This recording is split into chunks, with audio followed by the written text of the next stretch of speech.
एक गांव में एक बूढ़ा किसान अपने 3 बेटों के साथ रहता था। उसके बेटे हमेशा आपस में झगड़ते रहते थे, जिससे किसान बहुत परेशान रहता था। उसने कई बार उन्हें समझाने की कोशिश की कि एकता में ही ताकत है, लेकिन उन्होंने उसकी बात पर ध्यान नहीं दिया। किसान को एक तरकीब सूझी जिससे वह अपने बेटों को एकता का महत्व समझा सके। एक दिन किसान ने अपने बेटों को अपने पास बुलाया। वह लकड़ियों का एक बंडल लाया और अपने बेटों से कहा, क्या तुम में से कोई इस बंडल को तोड़ सकता है? सबसे बड़ा बेटा बंडल को तोड़ने की कोशिश करने लगा, लेकिन वह असफल रहा। इसके बाद दूसरा और तीसरा बेटा भी कोशिश करते रहे, लेकिन कोई भी उस बंडल को नहीं तोड़ पाया।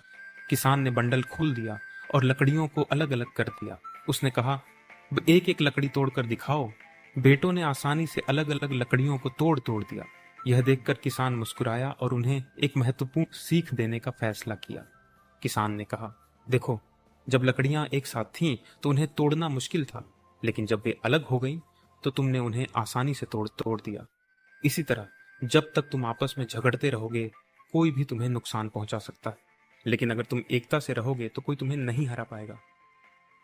बेटों ने अपने पिता की बात को समझा और वादा किया कि वे अब से मिलजुल कर रहेंगे। उस दिन के बाद तीनों भाई एकजुट हो गए और हमेशा एक दूसरे का साथ देने लगे। यह कहानी हमें सिखाती है कि एकता में ही ताकत है।